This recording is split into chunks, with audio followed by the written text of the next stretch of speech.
Doctor Anita Singh, associate professor history, Kumari Mayawati government girls PG college, Badalpur. आज का विषय वैष्णव धर्म है। वैष्णव धर्म का विकास भागवत धर्म से हुआ। प्राचीन भागवत धर्म ही कालांतर में वैष्णव धर्म में परिवर्तित हो गया। वैष्णव धर्म के अनुयायी वैष्णव कहलाए। वैष्णव धर्म में ईश्वर भक्ति के द्वारा मोक्ष प्राप्त करने पर बल दिया है। इस धर्म का प्रधान मत पंचरात्र था। नारद के अनुसार इस मत में परम तत्व, मुक्ति, युक्ति, योग और विषय अर्थात संसार 5 पदार्थ हैं। इन 5 पदार्थों के कारण ही इस मत को पंचरात्र कहा गया है। इस मत को मोक्ष प्राप्ति विद्या का भी सर्वश्रेष्ठ साधन माना जाता है। इस मत का विकास लगभग तृतीय शताब्दी ईसा पूर्व में हुआ। ब्रह्म सूत्र के अनुसार भागवत धर्म में पूजा की 5 विधियां हैं। अभिगमन, मन, वचन और काया से भगवान के प्रति पूर्ण रूप से उत्साहित होकर मंदिर जाना।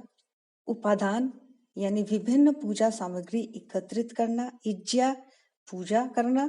स्वाध्याय भगवान के मंत्र का जाप करना एवं योग समाधि। इस धर्म के प्रारंभिक सिद्धांत भागवत गीता से प्राप्त होते हैं। इसमें ज्ञान और कर्म का समन्वय करते हुए भक्ति मार्ग का प्रतिपादन किया गया है। वैष्णव धर्म में अवतारवाद का सिद्धांत भी अत्यंत महत्वपूर्ण है। उनके अनुसार ईश्वर समय समय पर अपने भक्तों का उद्धार करने पृथ्वी पर अवतरित होता है। गीता में कृष्ण कहते हैं, जब जब धर्म की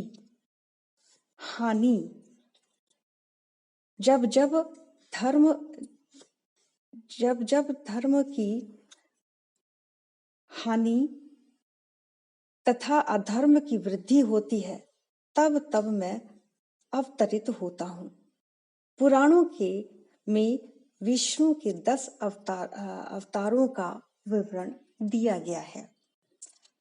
विभिन्न ग्रंथों में अवतारों की संख्या भिन्न भिन्न है। जहां भागवत पुराण 22 बताता है, वहीं अग्नि पुराण में 10 अवतारों का वर्णन है। वैदिक देवता विष्णु के 10 अवतार जो अत्यधिक प्रख्यात हुए, वे इस प्रकार हैं। मत्स्य, जिनका की उल्लेख शतपथ ब्राह्मण में किया गया है। कच्छप, वराह, नरसिंह, वामन, परशुराम, राम, बलराम, बुद्ध, कल्कि। ये धर्म की प्राचीनता की हम बात करें तो यह धर्म अत्यंत प्राचीन है। इसकी प्राचीनता ईसा पूर्व 5वीं शताब्दी तक जाती है। महर्षि पाणिनि ने भागवत धर्म तथा वासुदेव की पूजा का उल्लेख भी किया है। शुरुआती दौर में मथुरा तथा उसके आसपास के क्षेत्रों में ये धर्म प्रचलित था। मथुरा से भागवत धर्म धीरे धीरे भारत के अन्य भागों में फैला। पहले इसका प्रचार उत्तर, पश्चिम तथा दक्षिण की ओर हुआ और पूर्वी भारत में यह धर्म बहुत बाद में आया। अशोक के लेखों में इस धर्म का उल्लेख नहीं मिलता। मौर्य काल के बाद यह धर्म अत्यधिक लोकप्रिय हो जाता है, स्पेशली मध्य भारत में। शुंगों के काल में इस धर्म का विकास होता है।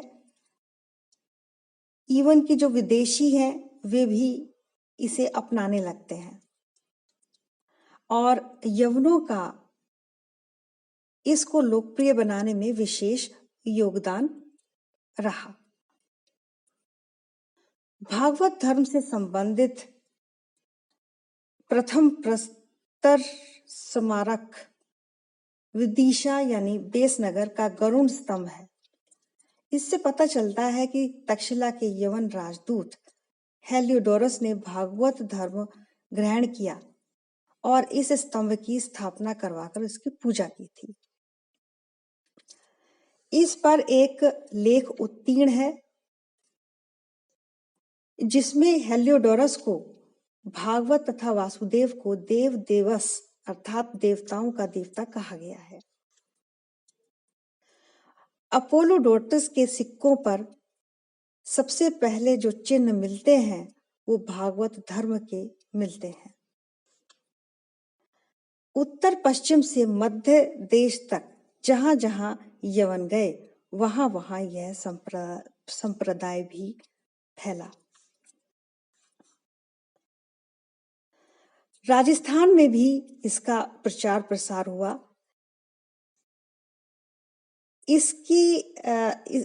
ये हमें ज्ञात होता है जब राजस्थान के घोसुंडी से एक लेख प्राप्त होता है और इसमें जो है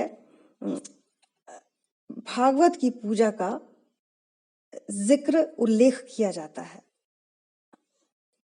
इसी समय एक लेख महाराष्ट्र के नानाघाट से भी मिलता है जिसमें बलराम तथा वासुदेव की पूजा का उल्लेख है।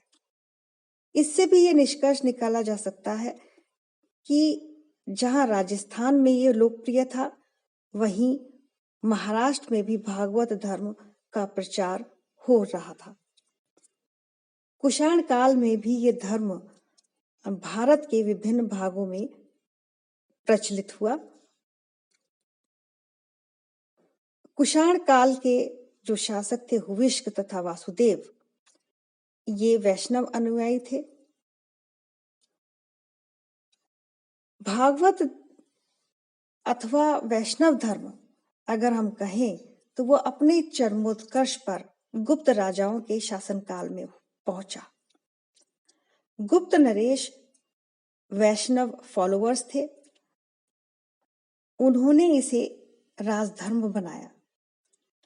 अधिकांश शासकों ने परम भागवत की उपाधि ग्रहण की। विष्णु का वाहन गरुड़ गुप्तों का राज चिन्ह था। विष्णु की उपासना में अनेक मंदिरों एवं मूर्तियों का निर्माण भी करवाया गया।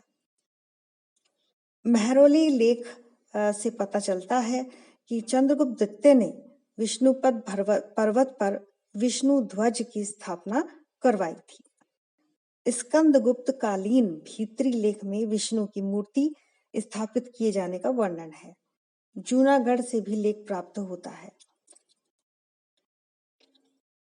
इसी तरीके से चक्रपालित ने सुदर्शन झील के तट पर एक विष्णु की मूर्ति स्थापित करवाई। गुप्त काल में लिखे गए पुराणों में विष्णु के 10 अवतारों का विस्तृत वर्णन मिलता है। इस तरीके से देखा जाए तो ये सत्य प्रतीत होता है कि गुप्त काल में ये अपने चरमोत्कर्ष पर था। ऐसा नहीं है, ये गुप्त काल के बाद भी इसका उत्थान होता रहा। हर्ष काल में भी ये एक प्रमुख धर्म था। राजपूत काल में वैष्णव धर्म का अत्यधिक उत्कर्ष हुआ। विभिन्न शासकों ने विष्णु के सम्मान में मंदिरों और मूर्तियों का निर्माण कराया। चंदेल राजाओं ने खजुराहो में विष्णु के कई मंदिर बनवाए और इस समय की यानी राजपूत काल की जो मूर्तियां देखने में आई विष्णु की वो चतुर्भुजी मूर्तियां थीं। उनके हाथ में शंख चक्र गदा और पद्म है। उत्तरी भारत जैसे उत्तरी भारत में भागवत धर्म यानी वैष्णव धर्म का प्रसार हुआ, उसी तरीके से दक्षिण भारत में भी वैष्णव धर्म का प्रचार हुआ। और दक्षिण भारत में प्रचार जो भागवत धर्म के या वैष्णव धर्म के उपासक थे, उन्हें अलवार कहा जाता था। ये लोग विष्णु के प्रति आस्था रखते थे, भजन गाते थे, और इनमें रामानुज का स्थान सर्व प्रमुख है। वेदांत सिद्धांत जिसे विशिष्टाद्वैत भी कहा जाता है, इसका प्रतिपादन रामानुज ने ही किया था। आगे चलकर माधवाचार्य ने वैशेषिक संप्रदाय की स्थापना की और निम्बार्क ने निम्बार्क संप्रदाय की। इस प्रकार कहा जा सकता है कि रामानुज, माधवाचार्य, निम्बार्क और वल्लभ आदि ने न केवल वैष्णव धर्म का प्रचार ही किया, वरन वैष्णव धर्म की भक्ति को दार्शनिक आधार प्रदान किया। धन्यवाद।